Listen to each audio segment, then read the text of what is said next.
قاری محمد طیب قاسمی کے YouTube channel کو سبسکرائب کیجیے اور امن کے پیغام کو پھیلانے میں ہماری مدد کیجیے اور نیچے دیے گئے ہوئے بیل آئیکن کو کلک کریں تاکہ ہر آنے والی نئی ویڈیو آپ کو براہ راست مل سکے۔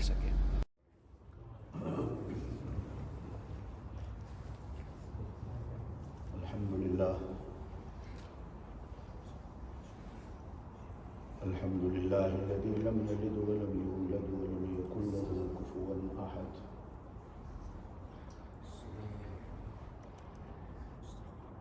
الحمد لله الذي لم يتخذ ولدا ولم يكن له شريك في الملك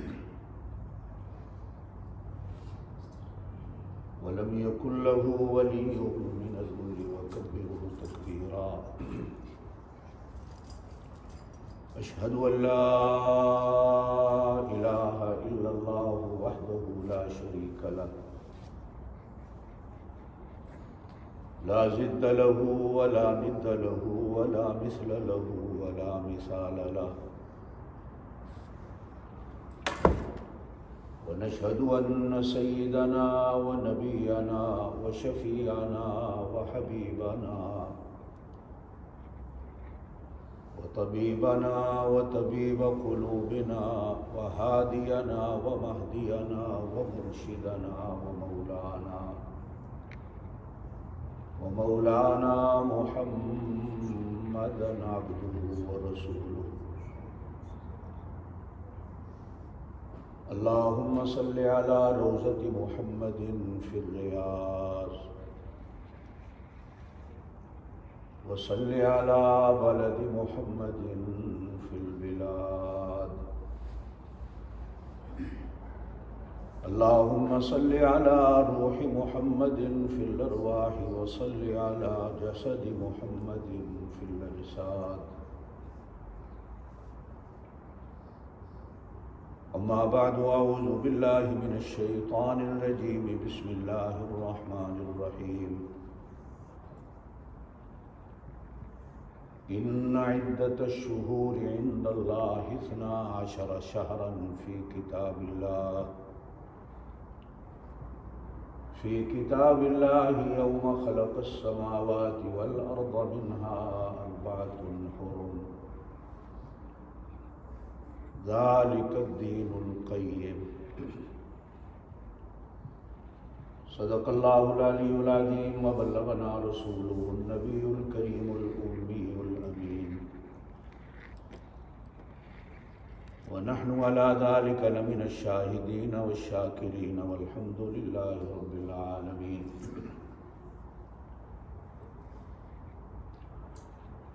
دنیا کے بتکدوں میں پہلا وہ گھر خدا کا، ہم پاسباں ہیں اس کے، وہ پاسباں ہمارا.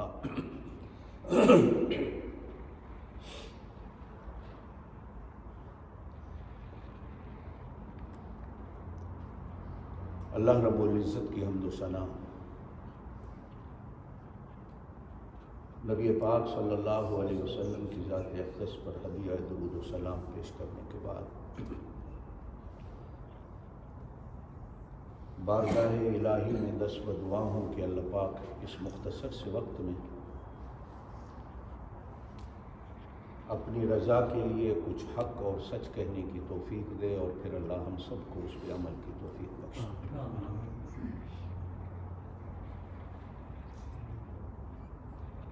اسلامی کیلنڈر کا محرم الحرام پہلا مہینہ،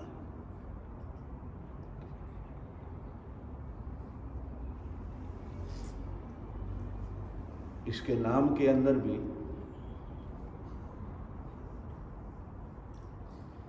دو بار حرام اور حرمت کا ذکر آتا ہے.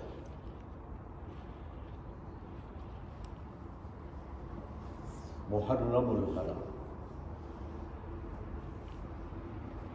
حرام کی دو قسمیں ہوتی ہیں، ایک حرام نفرت، گندگی اور اپنی بےہودگی کی وجہ سے ہوتا ہے،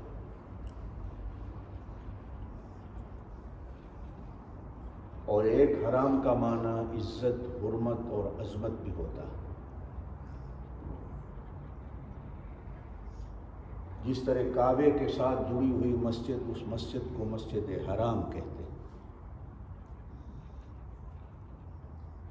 ہماری زبان میں بڑا حیرانگی کا لفظ ہے کہ مسجد، اور وہ بھی مسجد حرام، اس لیے کہ ہم لوگ حرام کا معنی کچھ اور سمجھتے ہیں۔ شریعت مطہرہ نے عظمت اور شان کے لیے بھی لفظ حرام کو استعمال کیا ہے۔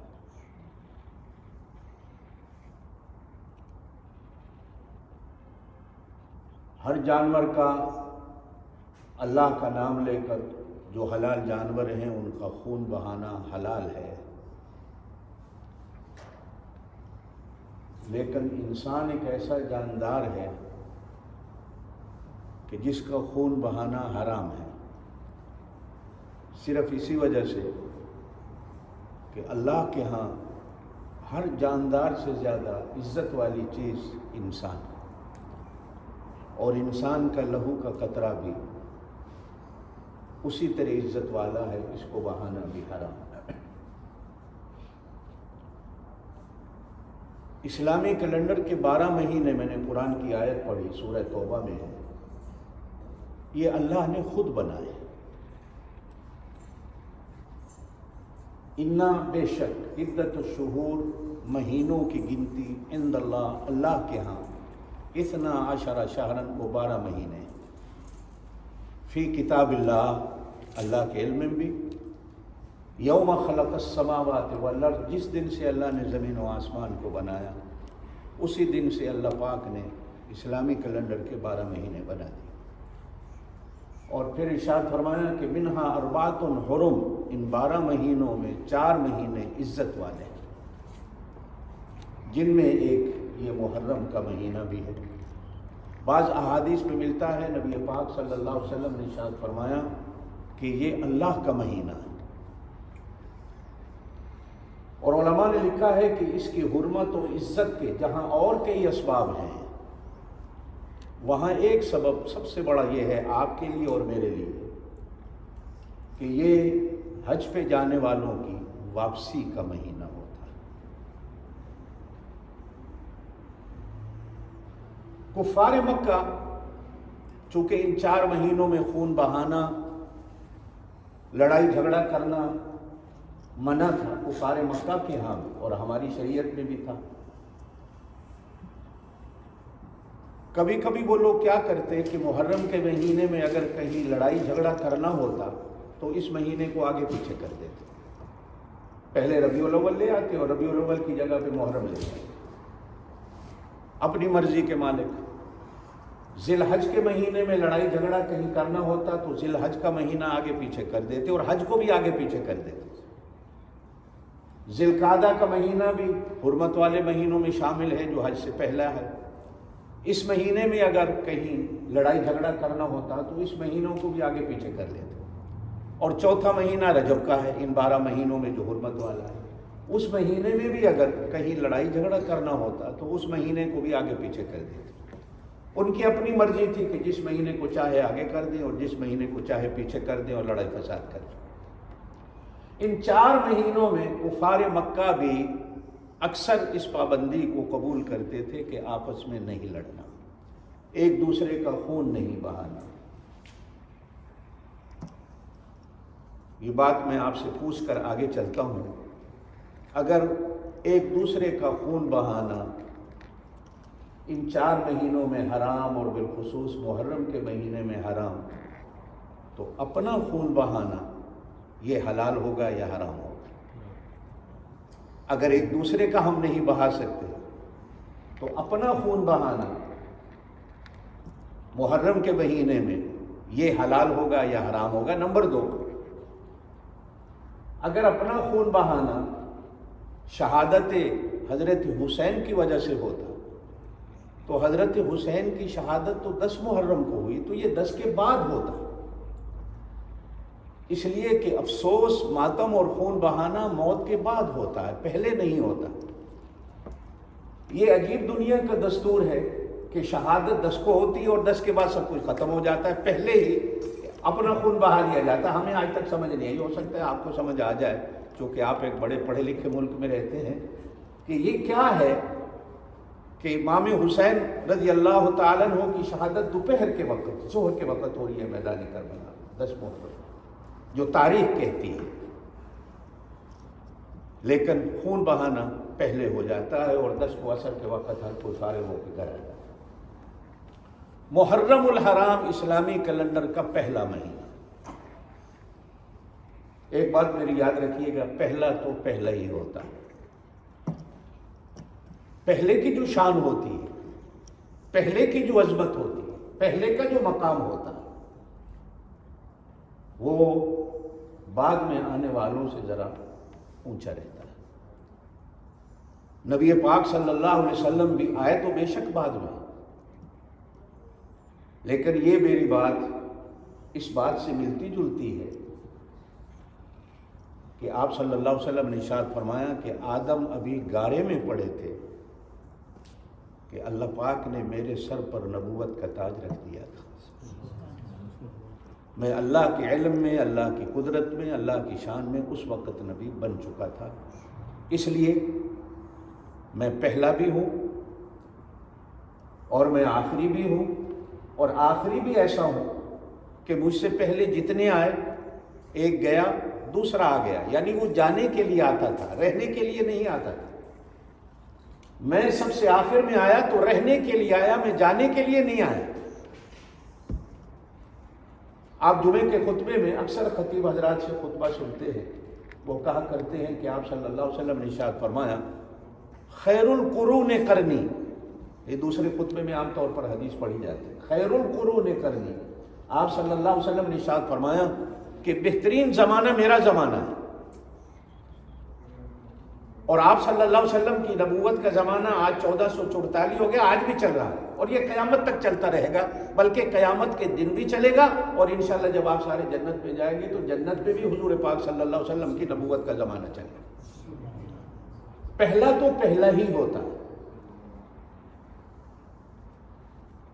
اس پہلے محرم کا پہلا دن,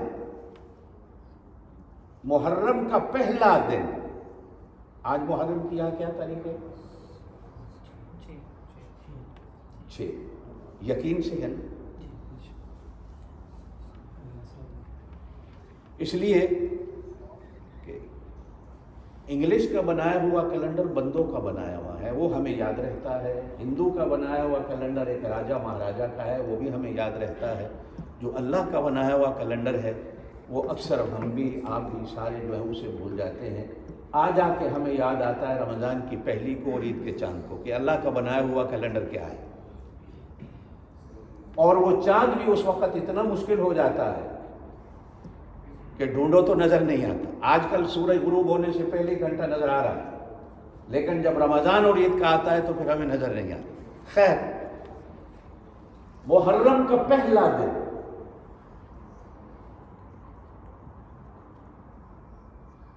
اس شخصیت کے لہو سے اس مہینے کی ابتدا ہوتی ہے کہ جس شخصیت کو نبی پاک صلی اللہ علیہ وسلم نے خود اللہ سے مانگا. ابراہیم علیہ السلام نے اللہ سے جس ہستی کو مانگا اس ہستی کو محمد کہتے ہیں. زور سے کہتے ہیں صلی اللہ علیہ وسلم. ابراہیم علیہ السلام نے کعبہ کو بنانے کے بعد اللہ سے جس ہستی کو مانگا اس ہستی کو کہتے ہیں محمد الرسول اللہ صلی اللہ علیہ وسلم. اور محمد الرسول اللہ صلی اللہ علیہ وسلم نے اللہ پاک سے جس ہستی کو مانگا اسلام کی زندگی کے لیے, اسلام کی بقا کے لیے, اسلام کی عمر کے لیے, اس ہستی کو سیدنا عمر کہتے ہیں. زور سے کہتے رضی اللہ عنہ. ایک بات کہہ کے میں آگے چلوں گا. جناب نبی کریم علیہ السلام نے ارشاد فرمایا کہ جب کسی مسلمان کا انتقال ہوتا ہے, کوئی دنیا سے رخصت ہوتا ہے, تو اس کو رونے والے عزیز و اقارب و رشتہ دار ہوتے ہیں. میرا عمر جس دن اس دنیا سے رخصت ہوگا, اس کو رونے پر اللہ کا اسلام روئے گا, اللہ کا دین روئے گا, یہ اسلام کو رلا کے جائے گا. ابراہیم علیہ السلام نے جس ہستی کو مانگا اللہ سے، اس ہستی کو حضرت محمد الرسول اللہ کہتے ہیں صلی اللہ علیہ وسلم، اور جس ہستی کو اللہ سے جناب محمد الرسول اللہ صلی اللہ علیہ وسلم نے سجدے میں سر رکھ کے مانگا، اس ہستی کو جناب عمر بن خطاب کہتے ہیں۔ اور پھر ایک فرق ہے دونوں، کہ جس ہستی کو جناب ابراہیم علیہ السلام نے مانگا، اس ہستی کو آتے آتے 4000 سال لگے، گویا کہ وہ دعا 4000 سال کے بعد قبولیت کی صورت میں آئی۔ اور جس ہستی کو حضرت محمد الرسول اللہ صلی اللہ علیہ وسلم نے اللہ سے مانگا، اللہ نے نہ ہزاروں سال، نہ سینکڑوں سال، نہ بیسیوں سال، نہ ہفتے، نہ مہینے، بلکہ سجدے میں رات کو سر رکھا تو صبح اللہ پاک نے جناب نبی کریم علیہ السلام کی گود میں عمر کو ڈال دیا، اور یہ کہہ کر مانگا حضور پاک صلی اللہ علیہ وسلم۔ آپ صلی اللہ علیہ وسلم کی دو دعائیں بڑی عجیب نظر آتی ہیں، کہ جب آپ 313 کو میدان بدر میں لے کے گئے، ساری رات سجدے میں سر رکھ کے اللہ سے ایک ہی دعا مانگی اور ایک ہی بات کہی کہ اللہ یہ میں ساری محنت اپنی لایا ہوں، یہ میں ساری پونجی اپنی جمع کر کے آج میدان بدر میں لایا ہوں، یہ میں اپنا سارا سرمایہ جمع کر کے میدان بدر میں لایا ہوں، اگر آج یہ اس میدان میں کام آ گئے تو پھر قیامت تک تیرا سجدہ کرنے والا کوئی نہیں آئے، تیرا نام لینے والا کوئی نہیں آئے۔ اتنا پختہ یقین تھا نبی پاک صلی اللہ علیہ وسلم کو اپنی جماعت۔ اور یہاں اللہ کے نبی پاک صلی اللہ علیہ وسلم دعا میں کہتے ہیں سجدے میں سر رکھ کے کہ اللہ اگر تو اپنے دین کو، اپنے نام کو، اسلام کو زندگی اور بقا دینا چاہتا ہے تو میری ایک دعا ہے کہ یہ عمر میری جھولی میں ڈال دے، تیرے نام کو، تیرے دین کو اور اسلام کو قیامت تک کے لیے عمر دے۔ نبی پاک صلی اللہ علیہ وسلم کی اس دعا کو قبول فرما کر اللہ پاک نے سیدنا فاروق اعظم رضی اللہ تعالیٰ عنہ کو اللہ کی گود، نبی پاک صلی اللہ علیہ وسلم کی گود میں اللہ نے ڈالا۔ نام ہے عمر، یہ بنیادی باتیں یاد رکھتے جائیے، نام ہے عمر، اور عمر کا معنی زندگی ہے۔ عمر کا معنی یہ صرف نام کا عمر نہیں، بلکہ اس کے آنے سے اللہ پاک نے اسلام کو زندگی دی تھی۔ خطاب والد کا نام، ان کا قبیلہ بنو عدی ہے، یہ قریش کی ایک شاخ ہے بنو عدی۔ 8واں دادا سیدنا فاروق اعظم رضی اللہ تعالیٰ عنہ کا اور جناب نبی پاک صلی اللہ علیہ وسلم کا ایک ہو جاتا، شجرہ نسب میں 8ویں نمبر پر جا کر ایک ہو جاتا۔ سیدنا فاروق اعظم رضی اللہ تعالیٰ عنہ کے چاچا زاد بھائی ہیں حضرت سعید بن زید رضی اللہ تعالیٰ، نام یاد رکھیے، یہ عشرہ مبشرہ میں شمار ہو۔ اب عشرہ مبشرہ کون ہیں؟ مختصر سی بات کہہ کے میں آگے چلوں گا، وقت ضائع نہ کروں، کہ آپ صلی اللہ علیہ وسلم نے اپنے صحابہ میں سے 10 صحابی ایسے چنے ہوئے تھے کہ جن کو آپ نے زندگی میں سینکڑوں بار جنت کی خوشخبری دی۔ عشرہ 10 اور مبشرہ خوشخبری والے، اور ان میں ایک سیدنا عثمان غنی ایسے ہیں کہ جن کے بارے میں احادیث میں ملتا ہے کہ حضور پاک صلی اللہ علیہ وسلم نے 100 بار ارشاد فرمایا یہ جنتی۔ اور پھر ان 10 میں سے بھی میرے اللہ نے 4 کو الگ چنا کہ جن کی دنیا بھی جنت تھی، جن کی موت بھی جنت تھی، جن کی قبر بھی جنت ہے، جن کی آگے بھی جنت ہے، اور یہ چاروں کے چاروں خلفائے راشدین۔ حضرت سعید بن زید رضی اللہ تعالیٰ عنہ، یہ زید بن عمرو حضرت عمر کے چاچا تھے۔ تاریخ دانوں نے ایک بات لکھی ہے کہ جب اہل عرب اپنے گھر میں پیدا ہونے والی بیٹی کو زندہ درگور کر دیتے تھے، جہالت کا زمانہ تھا، دور جاہلیت تھا، مکے میں یہ ایک شخص ایسے تھے جو حضرت عمر کے چاچا تھے جن کا نام زید بن عمرو ہے، یہ زندہ درگور کرنے والی بیٹی کو لوگوں سے مانگ لیا کرتے تھے، زندہ درگور نہ کرو، مجھے دے دو، میں پالوں گا۔ ہر وقت ان کے گھر میں 40 50 بیٹیاں ایسی پلتی تھیں جن کو ماں باپ زندہ درگور کرنے کے لیے قبرستان کی طرف لے جایا کرتے. اور جناب نبی کریم علیہ الصلوۃ والسلام نے ایک حدیث میں ارشاد فرمایا کہ میں نے، حالانکہ یہ زمانہ نبوت سے پہلے کی بات ہے، آپ صلی اللہ علیہ وسلم نے ارشاد فرمایا میں نے عمر کے چاچا کو بھی جنت میں چلتے دیکھا. اسلام سے پہلے بھی بتوں کے چڑھاوے، نذرانے، نیازیں ان کے گھر میں آنا منع تھی. زمانہ جاہلیت میں بھی ابراہیم علیہ السلام کے دین پر شمار ہوتے تھے. یہ حضرت سعید بن زید، اس زید بن عمرو کے بیٹے ہیں جو سیدنا فاروق اعظم رضی اللہ تعالیٰ عنہ کے چاچا کے بیٹے ہیں، جن کو آپ صلی اللہ علیہ وسلم نے عشرہ مبشرہ میں شمار کیا. سیدنا فاروق اعظم رضی اللہ تعالیٰ عنہ کے اسلام لانے میں 40واں نمبر، خلافت میں دوسرا نمبر، اور اسلامی کیلنڈر کے لحاظ سے اسلامی کیلنڈر کے پہلے دن شہادت پر پہلا نمبر. یہ نمبر اللہ دیتا ہے. کیا کون دیتا ہے؟ زور سے کہو. یہ نمبر قوالوں کے ہاتھ میں نہیں ہوتے، یہ نمبر میراثیوں کے ہاتھ میں نہیں ہوتے، یہ ملنگوں کے ہاتھوں میں نہیں ہوتے، یہ بھنگ پینے والوں کے ہاتھوں میں نہیں ہوتے. چونکہ وہ جماعت نبی کی تھی، یا ان کو نمبر نبی دیتے تھے یا ان کو نمبر اللہ دیتے تھے. یہ اللہ نے قرآن میں کہا ہے، بالکل کھلی بات. سورہ حجرات ہے 26ویں سپارے میں فرمایا اولئک الذین امتحن اللہ قلوبہم للتقوی. اے میرا محبوب، بے شک یہ جماعت تیری ہے، استاد ان کا تو ہے، شاگرد تیرے ہیں. جس طرح دنیا کے اسکول اور مدرسوں میں امتحان ہوتے ہیں، ان تیرے شاگردوں کا امتحان لینے والا بھی میں خود خدا ہوں. میں امتحان لیتا ہوں، پھر امتحان لینے کے بعد ان کو نمبر بھی میں دیتا ہوں. اے میرا اللہ تو کس چیز کا امتحان لیتا؟ فرمایا قلوبہم،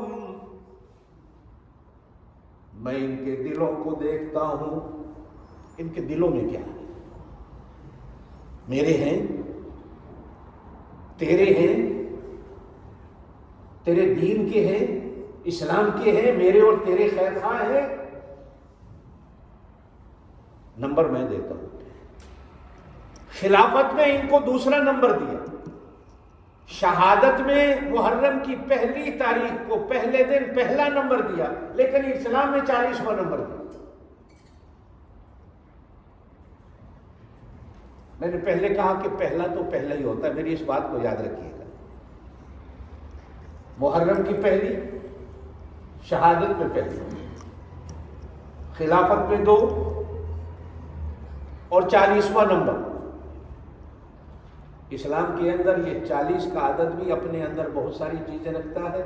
اسلام کے اندر نمبر 1 بھی اپنے اندر بہت ساری چیزیں رکھتا ہے، اور اسلام کے اندر نمبر 2 پہ آنے والا بھی اپنے اندر بہت ساری چیزیں رکھتا ہے. خود اپنے اسلام کا واقعہ بیان کرتے ہیں بخاری شریف کہ میرا 40واں نمبر کیسا ہے اور مجھے کیسے ملا. ان کے اسلام قبول کرنے سے 3 دن پہلے سیدنا امیر حمزہ رضی اللہ تعالیٰ عنہ حضور پاک صلی اللہ علیہ وسلم کے چاچا بھی ہیں، اور دودھ پینے میں آپ صلی اللہ علیہ وسلم کے شریک بھائی بھی. 3 دن پہلے وہ اسلام لائے. گویا کہ آپ لوگ کہیں کہ ان کا 39واں نمبر تھا. اور تیسرے دن نبی پاک صلی اللہ علیہ وسلم کی دعاؤں نے اثر کیا کہ 3 دن کے بعد سیدنا فاروق اعظم رضی اللہ تعالیٰ عنہ خود حضور پاک صلی اللہ علیہ وسلم کی گود میں اسلام قبول کرنے جاتے.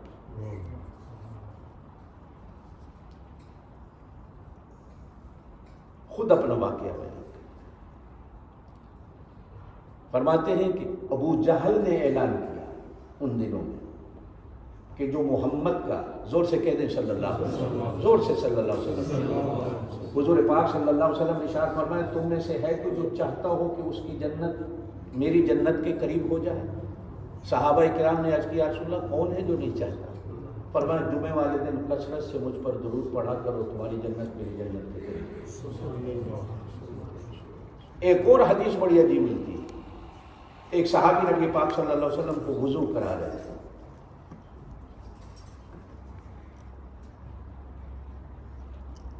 تبلیغی جماعت میں آپ آتے جاتے ہوں گے، بزرگوں کے ساتھ اٹھتے بیٹھتے ہوں گے. وضو خود ہاتھوں سے کرنا مستحب ہے.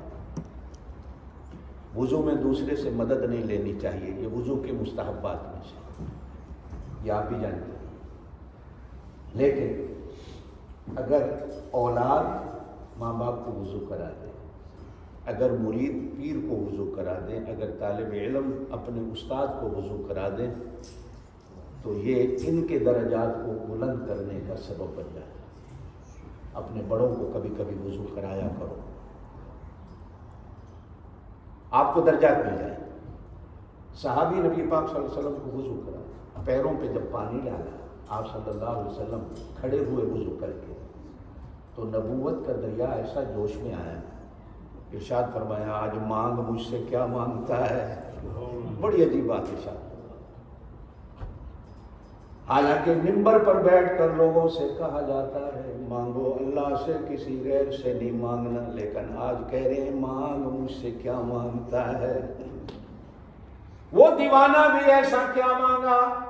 عرض کی اللہ کے رسول اگر آپ دینے پہ آئے ہیں تو پھر ایک چیز کا سوال کرتا ہوں، کسی بڑی چیز کا نہیں. ارشاد فرمایا کہو. عرض کی اللہ کے رسول آج دنیا میں آپ کو 3-4-5 دن میں نہ دیکھوں چین نہیں آتا. زیارت کر کے گھر جاتا ہوں، پھر بھاگتا ہوں آپ کی زیارت کرنے، چین نہیں آتا، سکون نہیں آتا. سوچتا ہوں قیامت والے دن آپ کی جنت کہاں ہوگی، میری جنت کہاں ہوگی. پتہ نہیں وہاں آپ کا دیدار ہوگا نہیں ہوگا. یا رسول اللہ ایک چیز مانگتا ہوں، آپ کی جنت کے دروازے کے نیچے کوئی جھگی مل جائے، میں ڈنڈا لے کر چوکیدار بن کے بیٹھ جاؤں گا، آپ آتے جاتے رہیں میں آپ کو دیکھتا رہوں، اور کچھ نہیں مانگتا.